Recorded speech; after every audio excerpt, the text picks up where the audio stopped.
The smoke alarm saved my marriage. Or maybe it killed it. I still haven't decided. It was 3:12 in the morning.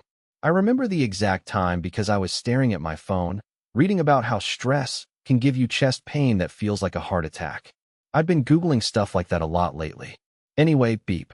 One sharp chirp from the hallway smoke detector. No smoke, no fire, just a dying battery. I got up like a zombie to pull it down, annoyed and exhausted and wondering how I'd function at work on 3 hours of broken sleep again. But when I climbed back into bed, I finally noticed it. She wasn't there. Not in the bathroom. Not downstairs. Not on the couch watching reruns like she sometimes did when she couldn't sleep. No glow from the TV. No flicker of her phone screen. Just nothing. I stood in the middle of the living room barefoot, in an old t-shirt with a rip under the arm, whispering her name like I was scared to wake up a ghost. Then I heard a car door outside. I walked to the window, careful not to make a sound. Our porch light was off, but the neighbor's motion detector had kicked in just enough to illuminate the street. I saw her silhouette getting out of the passenger side of a car I didn't recognize. No goodbye hug. No wave. Just a hurried walk up our driveway. Like she was hoping I wouldn't hear it. I didn't confront her. I climbed back into bed and pretended to be asleep when she came in smelling like cologne that wasn't mine. She didn't say a word. Just slipped under the covers and sighed like she'd had a long day at work. Except she doesn't work nights. That was 3 nights ago. Since then, she's barely looked me in the eye. And this morning, while pouring her coffee, she said it, casually, like she was commenting on the weather. I think I need some space. No explanation. No apology. No clue whether she meant a break, a divorce, or just fewer good morning texts. But I nodded, told her, okay. And now? Now I'm keeping notes. Now I'm watching patterns. Now I'm waiting. Because the second she thinks I've stepped back is the second she'll finally slip. And that's when everything will change. I didn't sleep after that night. Not really. You can't sleep when you're listening for the smallest sounds. A bathroom cabinet creaking open, a phone buzzing under a pillow, a car engine idling for just a second too long down the street. That kind of listening isn't casual. It rewires your brain. Makes you feel like prey in your own home. The next morning, she was all smiles. Hair damp, freshly showered. Hoodie halfway zipped like she was trying to look cozy and chaotic at the same time. She said she was going to run a few errands. That was the phrase. Run errands. She even made a show of listing some. Detergent, dog treats, we don't have a dog, and those little snack packs you like. I nodded. Didn't say a word. Just watched her zip up that hoodie and tuck her hair behind her ear like she hadn't vanished for 2 hours the night before. After she left, I walked into the bathroom. The towel was still damp. Only, the floor was dry. The shower mat hadn't moved. No steam on the mirror. And her toothbrush? Bone dry. Same with her razor. She hadn't showered here. I opened the bathroom cabinet, something I hadn't done in weeks. Not since I started avoiding anything that smelled like her. I counted. 1 razor missing. The purple one with the bent handle. That was her overnight bag razor. I only knew because I broke the other one once by accident, and she gave me hell for it. Back then, we were still laughing about things like that. She called it the travel blade. I used to love the way she named inanimate objects like they were pets. Now I'm pretty sure she was packing it to stay the night somewhere else. That was the first time I felt it. Not anger, not betrayal. Just this hollowing. Like someone had scooped out my insides and left a wax model behind. I sat down on the edge of the tub and stared at the grout lines in the tile. Counted them, even. 63 vertical, 71 horizontal. It felt like the only thing I could control. I didn't confront her. Not yet. That afternoon, she came back humming. Literally humming. Like a woman in a movie montage after cheating on her husband and finding new meaning in gluten-free bread. She tossed a plastic bag on the counter with exactly 2 things in it, a box of dryer sheets, and a 3-pack of those pudding cups I like. Pudding cups. Like that could fix whatever she thought was broken. Later that night, I waited for her to fall asleep. She was out cold by 11:40. Mouth slightly open. One leg over the blanket like she always does. She still looked like the woman I married, down to the tiny scar on her chin from when we slipped on ice behind a gas station years ago. That version of her still haunts me, because I don't know when it stopped being real. I unlocked her phone. I know, I shouldn't have. I'm not proud of it. But pride dies quickly when trust is already 6 feet under. No texts. No calls. No photos. But she'd recently deleted her entire chat history. Everything. And she forgot one thing. On the lock screen, the little gray bar at the bottom showed one active Bluetooth connection. Elliot's AirPods. Elliot. Who the hell is Elliot? I closed her phone and stared at the ceiling until the sun came up. I didn't say a word, but the war had already started. By the time the name Elliot finished echoing in my skull, my hands were shaking so bad I could barely plug my phone in. I lay there next to her like I hadn't just uncovered the first solid clue. The soft buzz of the ceiling fan sounded like static in my ears.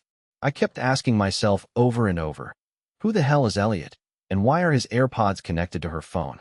The next morning, I tried to act normal, whatever that even means when you've become a full-time detective in your own marriage.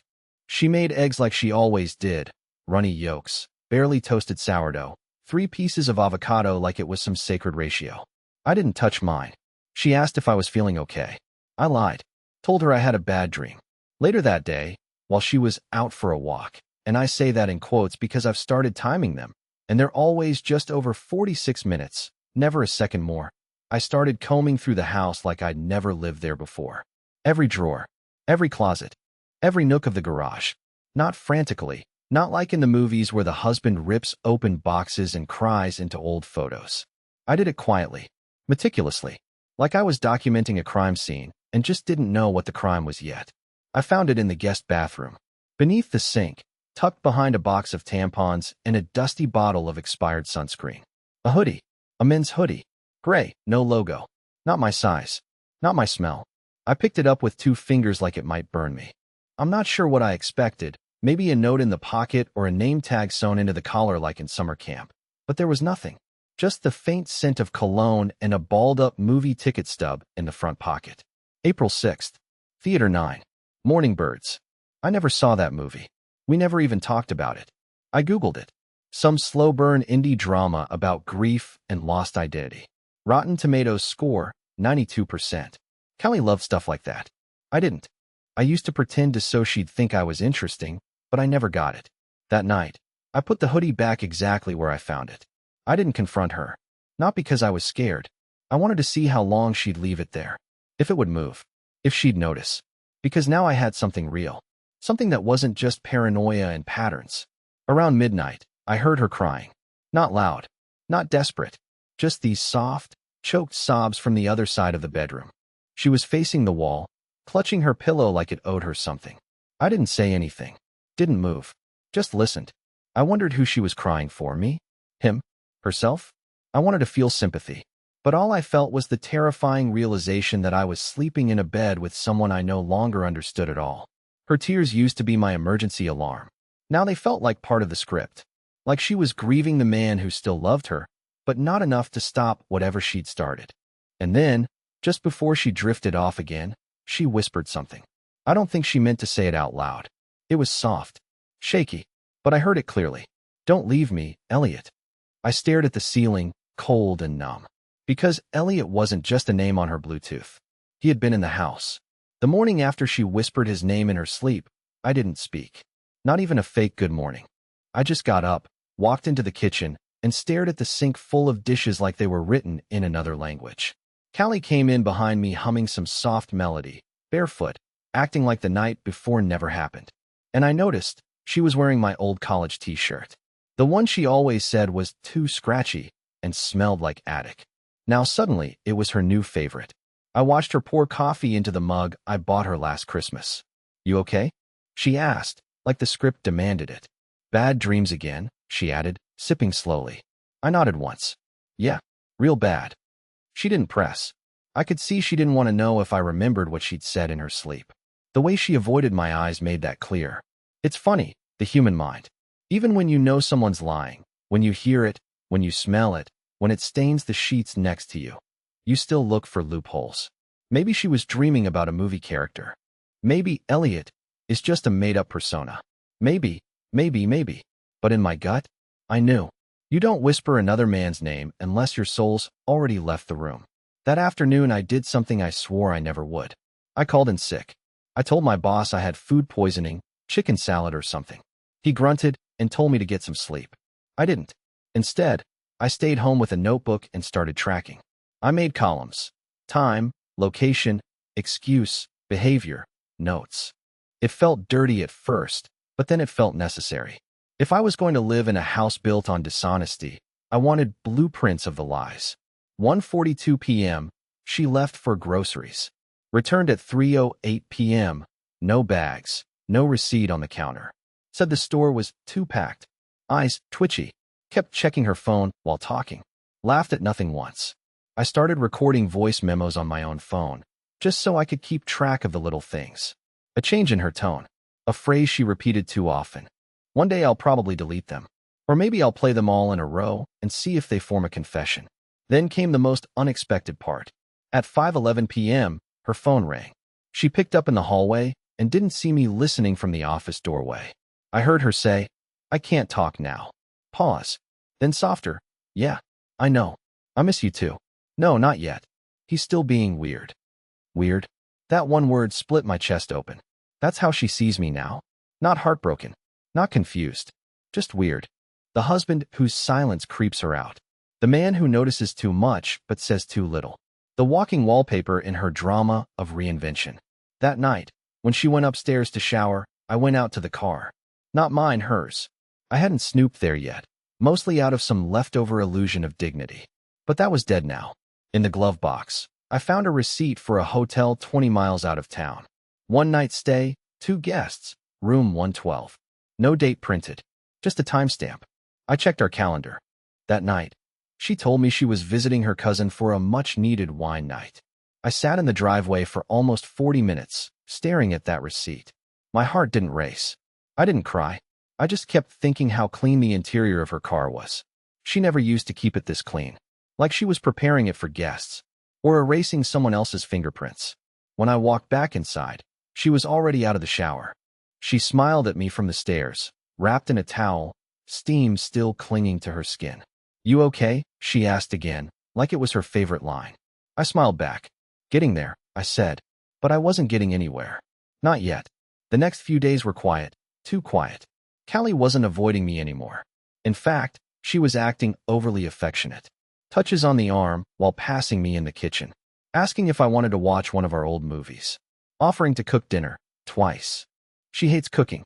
Always said she burns water. That's how I knew something had shifted. She was trying to reassert a version of herself that no longer existed, because she suspected I knew. And she was right. But I didn't confront her. No, I started treating this like chess. Every move she made, I mirrored it with silence, calculation, and small, subtle traps. Take this for example. Tuesday night, 6:19 p.m., she walks into the bedroom where I'm fake reading a book I haven't turned a page in for hours. She sits down beside me, playing with the hem of her shirt, says, "I've been thinking, maybe we should go somewhere. Like a trip. Just us." She's biting her lip like it's some cute suggestion. Like we're newlyweds planning a weekend getaway instead of cohabitants in a house built from ash and avoidance. I nod slowly. "Where?" I ask. She shrugs. "I don't know. Maybe a cabin. Somewhere quiet." That's when I know. He's pulling away. Whoever Elliot is, she's losing her grip on him. The panic is seeping into her smile. That cabin idea? It's not for us. It's to distract herself from the fact that her plan is unraveling. She wanted to keep both worlds running. Her broken marriage as a safety net, and her emotional affair floating above it like a balloon she could just let go of whenever she got bored. But now she needs a bandage. I just happened to be the nearest roll of gauze. The real moment came later that night, though, and it wasn't in anything she said. It was in the mirror. I was brushing my teeth in the hallway bathroom, the one she never uses. When I finished, I opened the mirrored cabinet, grabbed some floss, and shut it again. And there she was, reflected behind me. She hadn't made a sound. Just stood there in the hallway, arms limp at her sides, mouth slightly open like she wanted to speak, but didn't remember the words. We locked eyes through the mirror. That's when it happened. She flinched. It was quick, but I caught it. She looked at me like she'd seen something that wasn't supposed to be there. A crack in the glass. A glitch. The man she left emotionally 6 months ago now standing still, composed, no longer begging. She was afraid. Not of what I might do, but because she couldn't read me anymore. That was the moment I realized I had the advantage. From then on, I stopped reacting. When she said she was going out, I just nodded. When she came home too late, I was already in bed with my back to her. When she asked questions, I gave short, pleasant answers. And when she cried in the shower again, yes, I heard her, I didn't check on her. Because it wasn't my job anymore. But I wasn't done watching. 2 nights ago, I placed a small strip of clear tape behind the closet door hinge in the guest bedroom. Just enough that it would peel slightly if the door opened wide. I don't know why. Maybe to see if she'd been in there. Maybe to see if someone else had. This morning, the tape was gone. Not peeled. Not broken. Gone. I checked the trash can. Nothing. Not in the bathroom either. Not under the bed. Which means she saw it, removed it, and made sure I wouldn't find it. She knows I'm watching her.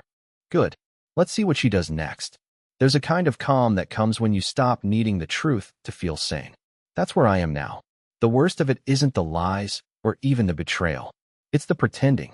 But once you stop playing your role in their performance, the whole thing begins to fall apart. And that's exactly what I'm counting on. I started testing her. Not in some dramatic way. No ultimatums or arguments. Just little pressure points. A wrong look here. A slightly delayed response there. Subtle pauses where she expected automatic reactions. You'd be surprised how fast someone unravels when the mask they're wearing no longer gets the feedback it's built for. On Wednesday, I left a photo in the nightstand drawer. Not a recent one, an old Polaroid from 2014. Us at Lake Peterman. I had sunburn. She was in this hideous neon green hoodie, holding up a fish she never actually caught, but I gave her the credit for it anyway. I wrote one thing on the back in fresh ink. Do you still remember this day? Or was it just me? Then I closed the drawer and waited. I didn't say a word about it. 2 days passed. Nothing. But then Friday morning, she was quiet. Too quiet. Not cold, not angry, thoughtful. Like her brain was stuck buffering.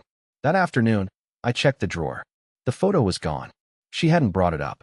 She hadn't mentioned anything. But it was missing, and that was enough for me. That one move told me she was digging now. Not through memories. Through guilt. Wondering if I'd figured her out. Wondering how much I knew, and when. Later that night, we sat on the couch. She turned on a sitcom we used to watch religiously. One of those cheesy, laugh-track-filled shows where everyone's problems resolve in 22 minutes and a group hug. She leaned against me, head on my shoulder, as if nothing had changed. But her breathing was off. It was shallow, nervous. Her hand twitched once, then again. Her body was there, but her mind? Scattered somewhere between the memory in that drawer and the reality she couldn't quite contain anymore. Then she did something I wasn't expecting. She asked me if I still loved her. Just like that. Soft voice. Barely a whisper.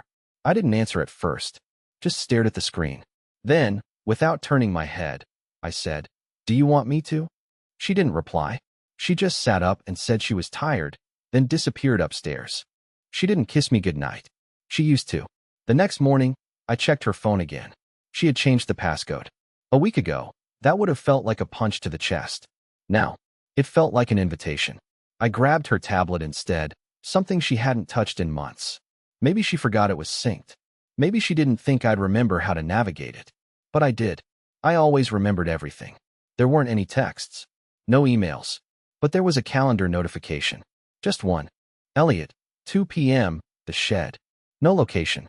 Just all caps, like it was some secret code. We don't own a shed. But her sister does. And her sister's out of the country. I stared at that entry for a long time. I could have screamed. Could have smashed the tablet. But I didn't. I closed the screen, put it back where I found it, and walked to the kitchen to pour myself a glass of water. My hands weren't shaking anymore. Tomorrow is Sunday. And at exactly 1:55 p.m., I plan to be standing very, very still near that shed. Let's see how Elliot likes surprises. The day came slow, like the air itself knew something was about to break. Sunday. Cloudless. Silent. One of those days that pretends to be calm but buzzes just under the surface, like a held breath waiting to become a scream. Callie made pancakes. She used to hum while cooking. Today there was no sound. Just the hiss of batter and the quiet clink of utensils being set down one at a time. She asked if I wanted syrup. I said yes, even though I hadn't touched pancakes in 2 years. She didn't notice. She left at 1:22 p.m. Wore a scarf, even though it was warm out. Hair tied low. No makeup. She looked like she was trying not to look like anything at all. When the door shut behind her, I didn't move right away.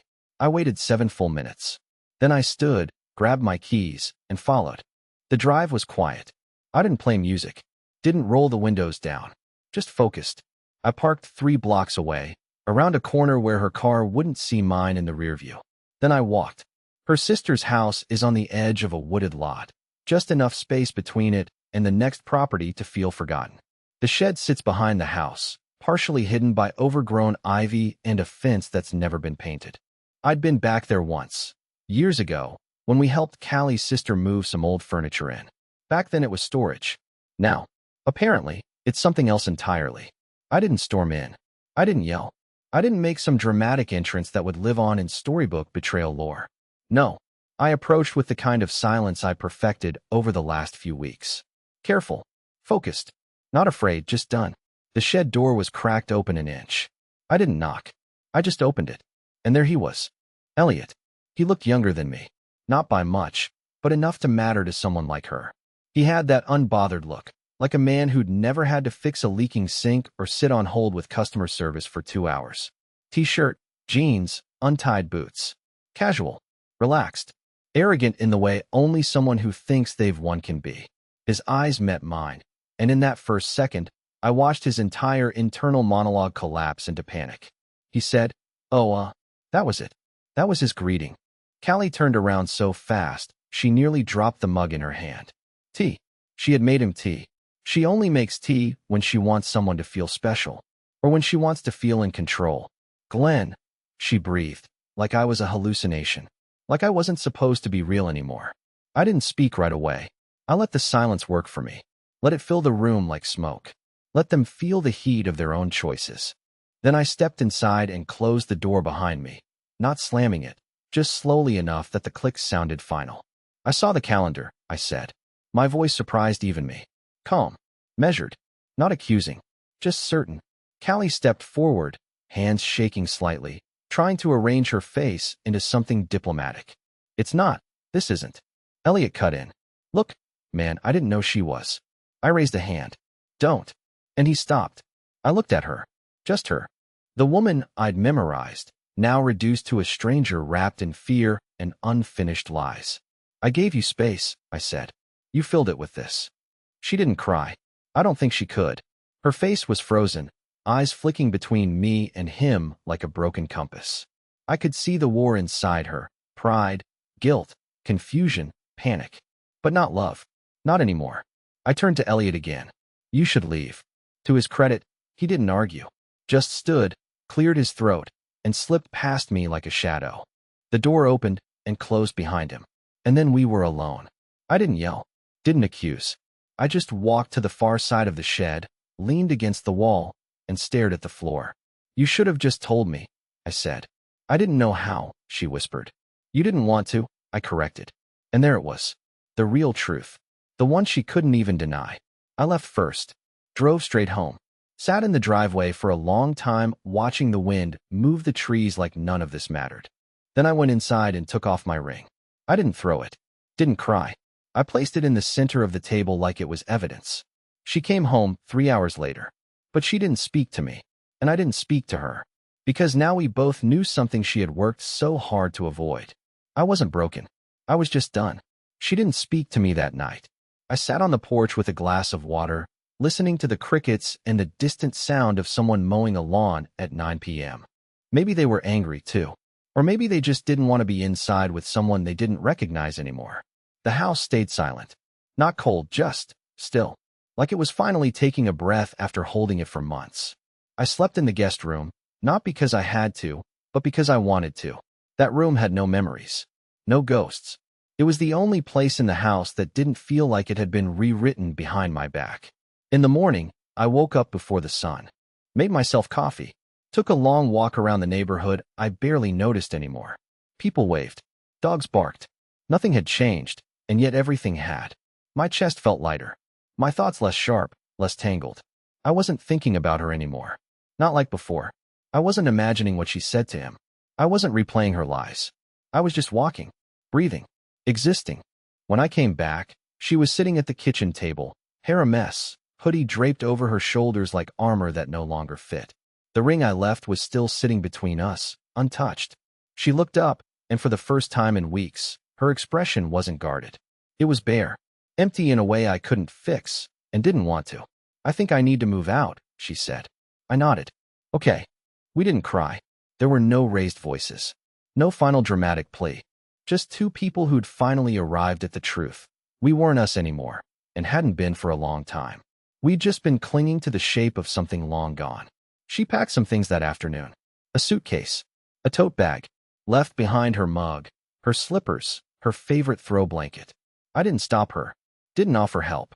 That was the old me, the fixer, the pleaser, the guy who gave everything and got secrets in return. When the door closed, I sat back down at the table. Silence. But not the kind that feels like punishment. The kind that feels like permission. Weeks have passed since then. I donated the wedding photo. Sold her car. I planted flowers in the backyard. On purpose this time, not just to make her happy. I take walks every morning. I sleep through the night. I even reconnected with my sister, the one I stopped calling because I was always too wrapped up in fixing things at home. And just yesterday, I laughed. Not the polite kind. The real kind. The kind that sneaks up on you and leaves you blinking afterward, realizing how long it's been since your face remembered how to do that. I don't hate her. I'm not bitter. But I don't miss her either. She told me she needed space. So I gave it to her. And in that space, I finally found myself.